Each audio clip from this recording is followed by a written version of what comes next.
Que vous soyez bitcoiner, cypherpunk ou tout simplement curieux, je vous souhaite la bienvenue. Aujourd'hui, nous allons prendre notre temps calmement dans cette vidéo pour parler de deux sujets vraiment passionnants. Le premier, c'est le bitcoin, vous me connaissez, et la seconde, c'est la confidentialité. Et quoi de mieux que Samurai Wallet pour en parler? Je vous propose donc une vidéo tuto sur Samurai. Mais avant cela, on va devoir reprendre les bases du modèle de transaction de bitcoin. Cela nous permettra d'enchaîner sur les techniques de confidentialité on-chain. On s'attaquera progressivement à Samurai en initialisant un nouveau wallet pour immédiatement faire notre premier mélange avec Whirlpool. Nous terminerons sur la méthode pour dépenser nos coins tout en préservant la confidentialité de nos transactions. Il y a deux idées qui persistent de nos jours au sujet de Bitcoin. La première, c'est que c'est totalement anonyme et intraçable, et la seconde, c'est que, au contraire, c'est totalement traçable et que l'anonymat n'est qu'un mythe. Et en fait, la vérité est un peu entre les deux, bien qu'évidemment l'anonymat soit complètement une légende urbaine. Pour aller un petit peu dans ce sens-là, il est nécessaire de reprendre un peu le modèle de transaction de Bitcoin. Votre wallet, la balance de votre wallet en tout cas, consiste à réunir l'ensemble des transactions qu'il a reçues. Ces transactions, on les appelle UTXO sous la traduction de Unspent Transaction Output. Donc ce sont des transactions non dépensées.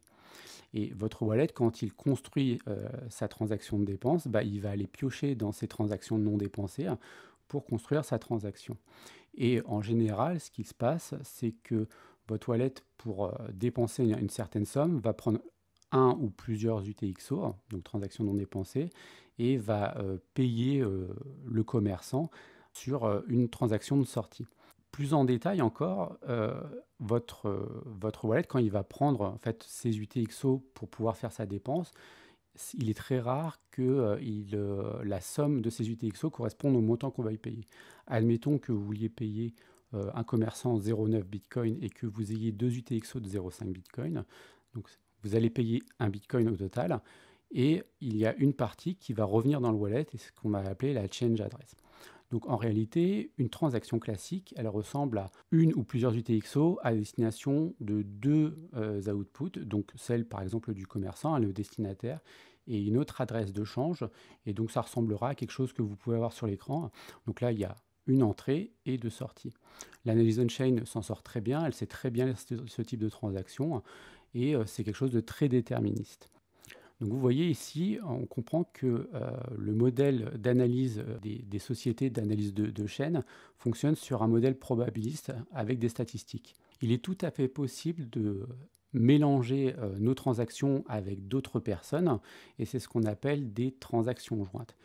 L'idée derrière ça, c'est de pouvoir masquer ou en tout cas de diminuer la probabilité de l'analyse de chaîne d'identifier la transaction réelle, en tout cas la somme et le destinataire. Ce que vous voyez là sous les yeux, c'est une transaction de mélange construite par l'outil Whirlpool de Samurai et vous voyez que là on va avoir 5 entrées, 5 sorties et ces 5 entrées vont être 5 wallets différents et 5 sorties en fait vont correspondre aux mêmes adresses des mêmes wallets, donc ce sont des transactions qui roulent au sein des wallets des utilisateurs Samurai, sauf que là on ne peut pas identifier clairement quelles sont les adresses qui sont maîtrisées par les wallets. Donc on voit que les sommes sont tout à fait différentes, on voit que 0,05 Bitcoin en entrée et en sortie. Et l'analyse on-chain, en fait, elle a statistiquement une probabilité équivalente pour chacune des relations. Donc on ne peut pas dire à qui appartient cette adresse. On ne peut pas dire si elle appartient à cette entrée, enfin voilà. Vous avez compris l'idée. Il existe d'autres types de transactions jointes, un petit peu différentes et qui sont toujours construites par Samurai. Ici, c'est une transaction caout de dépenses et cette transaction, je vous l'explique telle quelle puisque je la connais très bien. Elle était à destination d'un commerçant et là, je vous mets au défi d'essayer d'identifier qui est le commerçant et quel est le montant qui a été réglé. Ici, contrairement à Whirlpool, on n'a pas 5 wallets différents, on a 2 wallets différents, un wallet principal et un collaborateur. Et on verra justement un peu par la suite comment on peut co-construire ce type de transaction pour obfusquer le montant et le destinataire. Mais désolé de vous décevoir, nous allons tout d'abord commencer par initialiser un nouveau wallet et survoler quelques-unes de ses fonctionnalités. Après avoir installé le Samurai depuis Google Play ou directement récupérant l'APK sur le site du développeur, samuraiwallet.com, vous vous retrouvez devant cet écran. Choisissez Mainnet, sauf si vous voulez faire des tests. Et validez les demandes d'autorisation des permissions. La caméra permettra de pouvoir directement scanner les QR codes et l'accès au fichier permet de pouvoir récupérer le fichier de sauvegarde, si vous en aviez un. Sur cet écran-là, activez Tor. Et dans le menu en haut à droite, vous allez pouvoir voir plusieurs options, notamment celle de récupération d'un ancien portefeuille. Si vous aviez directement une sauvegarde Samouraï, je vous recommande vivement d'utiliser le fichier de Samouraï. Et si c'était un wallet externe, vous avez la possibilité de restaurer à partir des 24 mots. Sachez que Samouraï Wallet, par défaut, se connecte au serveur de Samouraï pour récupérer sa balance et pour diffuser les transactions sur le réseau. Mais il est possible, mais on ne le verra pas dans cette vidéo, d'utiliser son propre full node en se connectant sur son propre dojo. Lancez le nouveau portefeuille. Rentrez donc une passphrase. Cette passphrase, il ne faut absolument jamais l'oublier. C'est comme les 24 mots. Sans cette passphrase, il est impossible de récupérer l'accès à son wallet.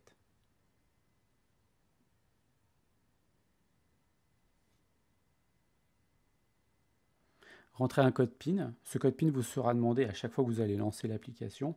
Et je vous rassure, si vous l'oubliez, la passphrase permet de récupérer son code PIN.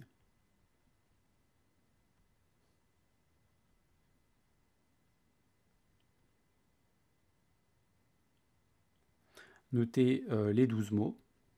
Sur cet écran, vous pouvez récupérer directement votre Paynim. C'est une fonctionnalité très pratique, mais qu'on verra un peu plus tard. À partir de cet écran, vous avez déjà le petit logo Wi-Fi tout en haut qui vous permet de vérifier donc l'état de votre connexion et également d'actualiser votre identité Tor en cas de problématique de récupération de balance. Vous avez le petit plus. Le petit plus permet d'accéder à Whirlpool, à votre Paynim, à envoyer et recevoir des fonds. Sur la partie recevoir des fonds, vous allez avoir directement un QR code et automatiquement vous allez récupérer une nouvelle adresse Bec32.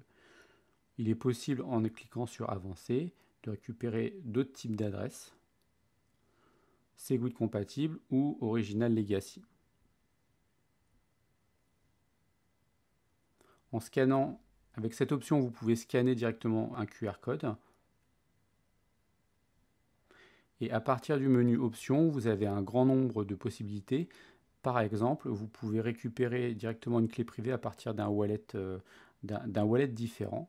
Vous pouvez exporter la sauvegarde de votre portefeuille, et là je vous invite vivement à le faire et de la sauvegarder dans un endroit sécurisé. On peut voir les transactions non dépensées, donc les fameuses UTXO. Ici c'est tout nouveau, donc il n'y en a aucune. On verra le Whirlpool un peu plus tard. Et nous avons les paramètres. Encore une fois, dans les paramètres, on a un grand nombre de possibilités. On peut récupérer donc les 12 mots si on ne les avait pas notés correctement. On peut récupérer les clés publiques étendues, donc ça, on va mettre ça de côté. On peut changer évidemment le code PIN et on peut supprimer son portefeuille. Dans la partie transactions, par défaut, donc on laisse tout d'activer et on a donc les adresses Segwit par défaut, les adresses de change qui seront différentes à chaque fois, l'activation de RBF, donc ça c'est pour pouvoir augmenter les frais en cas de congestion du même pool. Et puis on a d'autres fonctionnalités qu'on va mettre un peu de côté puisqu'elles sont vraiment avancées. De toute manière ici, il faut mieux pas trop y toucher sauf si vous êtes un utilisateur avancé. Dans la partie dépannage, on a la première fonctionnalité qui est quand même pas mal, c'est de retester sa passphrase si on a des gros doutes.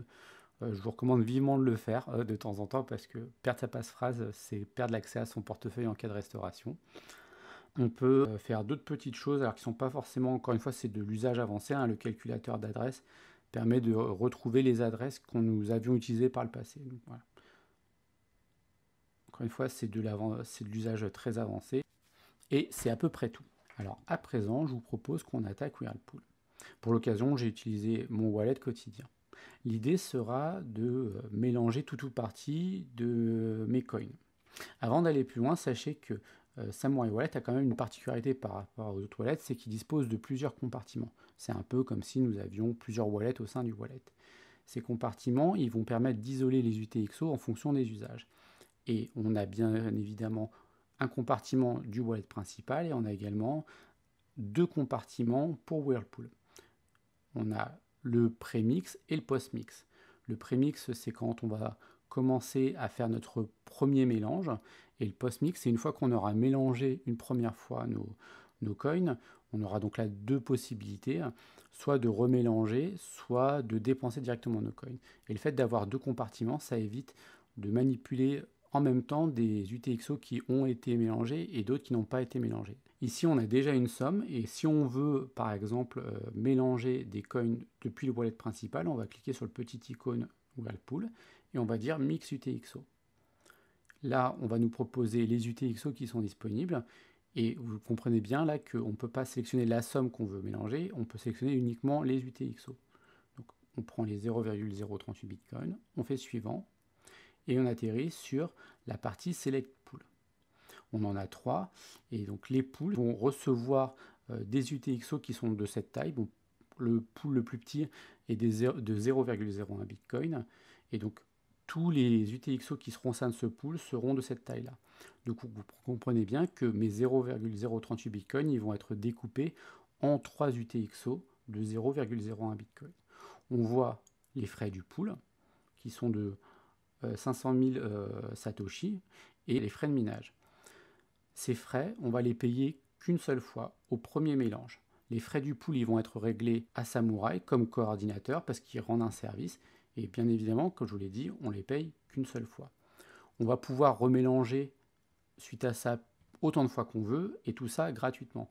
C'est une sorte d'incitation pour rester au sein du pool, pour fournir de la liquidité au mélange. Donc on va cliquer voilà, sur ce pool-là, vérifier les détails. Là, on vous présente plusieurs informations. On vous dit que ça va créer 3 UTXO. Ça va vous donner l'entropie. Et donc là, l'entropie, c'est la plus forte possible au sein de Samurai.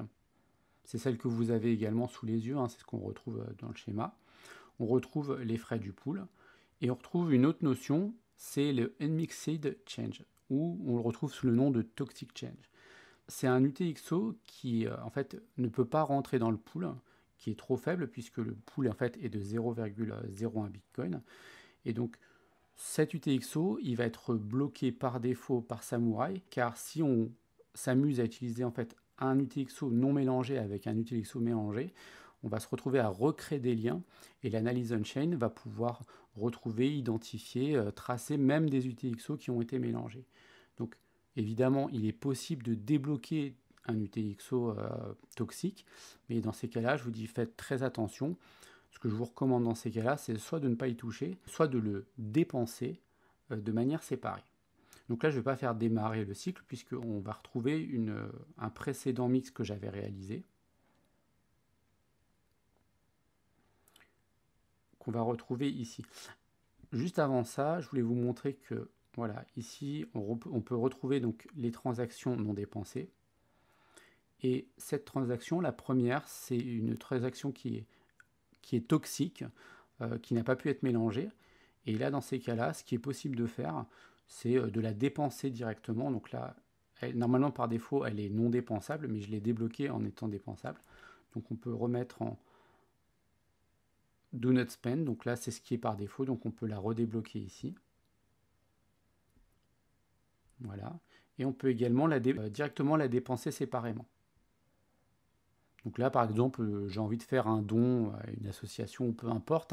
Là, directement, je peux envoyer l'ensemble en fait, de cette UTXO à cette adresse et la dépenser séparément. Donc ça, c'est quelque chose qui est possible et qui ne va pas compromettre spécifiquement la confidentialité de vos mélanges. Revenons donc au précédent mélange que j'avais fait il y a quelques jours et on va voir à quoi ça ressemble. Donc là, j'avais mélangé 0,05 Bitcoin. Et on va pouvoir directement jeter un œil sur la forme de la transaction.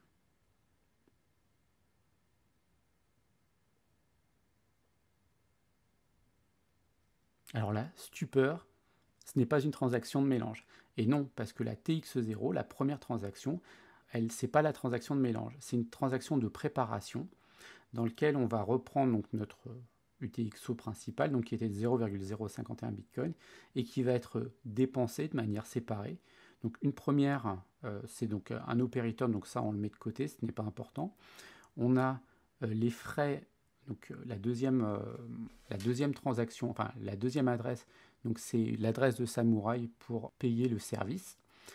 La troisième, c'est la Toxic Change qui est bloquée. Et les 5 suivantes, ce sont des petites c'est les UTXO qui vont être mélangées. Donc là, si on en prend par exemple la première, hein, peu importe, là on se retrouve finalement sur le premier mélange. On l'a enfin. Donc on passe par une étape intermédiaire qui est la TX0. Et une fois qu'on y est, on rentre dans le mélange. On voit qu'il y a bien 5 entrées, 5 sorties.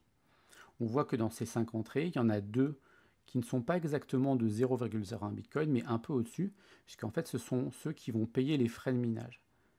Donc il y a toujours au moins 2 inputs, 2 UTXO qui vont régler les frais de minage parce que c'est leur première transaction. Les autres qui ne payent pas les frais de minage, elles ont déjà fait au moins une transaction. On peut revenir ensuite sur notre postmix, donc directement sur Whirlpool, en allant sur transaction postmix. Et on retrouve justement tous les mix qui ont eu lieu. On peut dépenser nos coins, et donc là on peut dépenser uniquement du post-mix, on ne peut pas dépenser des coins du pré-mix. Donc au sujet de la dépense, là on serait vraiment tenté de se dire bon bah c'est bon, j'ai fait mes mélanges, et je vais tout renvoyer sur mon wallet principal, sur mon cold wallet, sur mon ledger, sur mon trésor, peu importe. Et là je vous dis, attention, vous allez faire une bêtise. Enfin, en tout cas, vous pouvez en faire 2. La première bêtise, la plus grave, c'est si dans votre wallet, vous avez plusieurs types d'UTXO en provenant de sources différentes, mais notamment de sources telles que un exchange qui fait du KYC. C'est-à-dire que votre exchange a lié l'identité à ses UTXO. Si vous envoyez des coins mélangés sur ce même wallet, le wallet, lui, il se fiche complètement de cette notion de KYC ou mélangé. La prochaine fois qu'il fera une dépense, il risque de consolider plusieurs UTXO, et des UTXO mélangés et des UTXO KYC. Et là, à partir de là, quand on mélange ces deux types d'UTXO, et ben, en fait, on redonne une identité au coin mélangé. Donc vous avez perdu une grande partie ou toute la privacy que vous aviez gagnée lors de ces mélanges. La deuxième erreur, ce serait quand bien même vous n'auriez aucun coin KYC sur votre wallet, ce serait de tous envoyer tous vos coins mélangés sur une même adresse. Là par exemple, j'avais mélangé donc 5 UTXO de 0,01 Bitcoin. Si je les envoie tout en même temps sur une seule et même adresse, pour l'analyse on-chain, qu'est-ce qui se passe? On a donc 5 UTXO qui ont été mélangés de manière complètement séparée qui se retrouvent sur une seule et même adresse. Là, pour l'analyse on-chain, ça veut dire que ces 5 UTXO sont manipulés par une seule et même personne. Donc ça ne révèle pas l'identité, mais par contre ça donne des indices. Et si vous continuez à faire des erreurs de ce type-là, peut-être qu'on pourra retrouver les liens entre ce mélange et l'appartenance des UTXO. Moi, ce que je vous propose, c'est plutôt de se dire, bon, si je veux vraiment les renvoyer sur mon ledger, il y a 2 possibilités. Soit vous vous envoyez seulement la moitié de votre balance, si vous avez suffisamment de UTXO, et Samouraï a la possibilité de mélanger les UTXO entre eux pour faire une sorte de transaction jointe au sein du même wallet. C'est pas la meilleure entropie, cependant ça permet de faire quelques gains de privacy. Et l'autre, ce serait de se dire, j'ai envie de me renvoyer tous les UTXO post-mix un par un. Donc c'est possible, c'est pas l'idéal puisque lorsque ça va arriver sur votre wallet principal, le jour où vous allez dépenser, vous allez refaire de la consolidation. Donc c'est pas tout à fait l'idéal. Moi, la solution idéale que je vous propose, et c'est celle qui est proposée également par Samouraï, c'est plutôt de se dire, finalement, on a quelques UTXO qui sont mélangés, c'est très bien, ils restent dans le Whirlpool, et le jour où vous les dépensez, vous les dépensez directement depuis le Whirlpool. Voilà, vous payez directement depuis le post-mix. Et ça, c'est vraiment quelque chose qui est tout à fait acceptable et que je vous recommande de faire. Évidemment, vous n'allez pas mettre Cold Wallet dans le Whirlpool, je vous conseille absolument pas. Ne mélangez finalement que ce dont vous avez besoin. À présent, on va pouvoir mettre de côté Whirlpool pour s'attaquer à Kahoot. Pour ce faire, nous allons devoir utiliser deux wallets afin de les faire collaborer. Le wallet de gauche sera le wallet principal du payeur et celui de droite, celui du participant. Pour les faire communiquer, nous allons devoir utiliser le Paynim de nos wallets. Paynim est une solution basée sur les codes de paiement de Bitcoin. Ils permettent de se faire payer sans jamais donner nos adresses publiques. Gros avantage, il n'y a plus de risque de réutiliser ces adresses. Vous voyez, ils sont tout mignons et générés aléatoirement, mais attention, c'est compatible uniquement avec Samurai. Pour les faire communiquer, il faut que les deux utilisateurs se suivent mutuellement, un petit peu comme Twitter. Pour les ajouter, rien de plus simple, il suffit d'un côté de partager son Paynim en cliquant sur le bouton partage, et de l'autre, il suffit de scanner le QR code. Il est également possible de récupérer l'ensemble des Paynim depuis le site paynim.is. Paynim mis à part, il faudra que le wallet du participant dispose de suffisamment de fonds dans son compartiment postmix. À vrai dire, il doit même être en capacité de couvrir le montant de la dépense du wallet principal.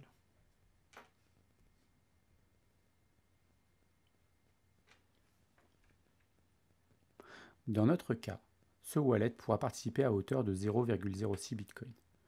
D'autre part, le wallet principal du payeur ne peut pas dépenser toute sa balance. En effet, Kahoot a besoin d'une adresse de change pour avoir suffisamment d'entropie. Mais sachez qu'il y a d'autres subtilités. Par exemple, il faut que les UTXO à dépenser aient été reçus sur une adresse de type native Segwit. Ce sont les adresses commençant par BC1. Autre exemple, il faut éviter de faire des Kahoot trop régulièrement avec le même participant afin d'éviter la chute de l'entropie. En effet, l'analyse de chaîne aura plus de facilité de recouper les wallets. Pour l'exemple, nous allons faire une transaction à hauteur de 90 000 Satoshi.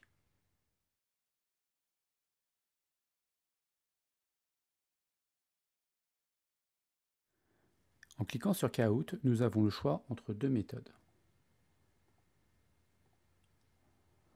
Ce wallet permet d'envoyer des coins à un wallet Samurai en le faisant participer. Dans notre cas, nous allons plutôt utiliser Stonewall x2 en supposant que le marchand ne dispose pas de wallet Samurai. L'option online est récente et utilise la fonction Soroban et Paynim pour faire communiquer les wallets à travers de Tor. On sélectionne le Paynim du wallet secondaire.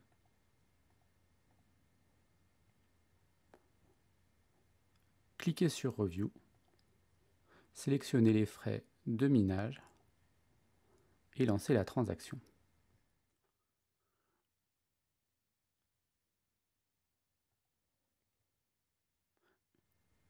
Du côté du wallet participant, il faudra être dans le postmix et cliquer sur Soroban. Il suffira aux participants d'attendre la notification. La voici, on peut voir le type de transaction ainsi qu'un petit avertissement précisant qu'il devra payer la moitié des frais. Dommage, ils ne sont pas affichés. Après avoir cliqué sur Oui, plusieurs écrans intermédiaires vont s'afficher. Rassurez-vous, tout est automatique, ce sont les wallets qui collaborent pour construire une dépense mélangée. Par curiosité, jetons un œil à la transaction.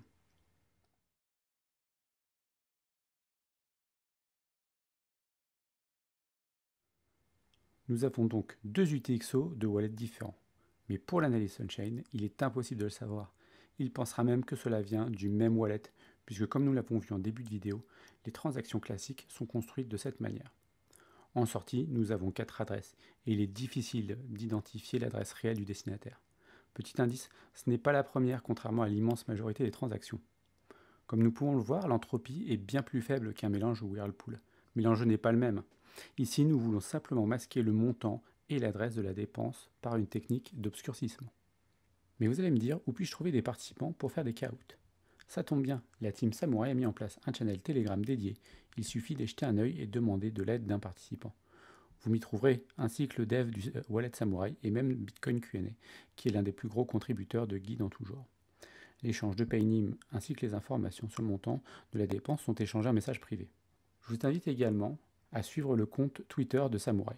Ils font de temps en temps des opérations de promotion sur les frais de mélange de Whirlpool. Et voilà, nous avons fait le tour de Samurai.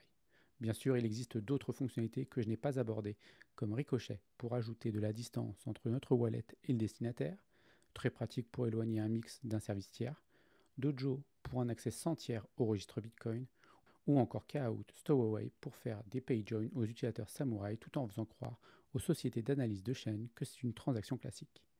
Comme vous pouvez le constater, renforcer la confidentialité des transactions est quelque chose d'assez difficile à maîtriser du fait du modèle de transaction de Bitcoin. Et Samurai déploie plusieurs outils pour renforcer et maintenir la protection de nos échanges. J'espère que cette présentation vous a plu. N'hésitez pas à venir me poser des questions en commentaire de cette vidéo ou sur Twitter.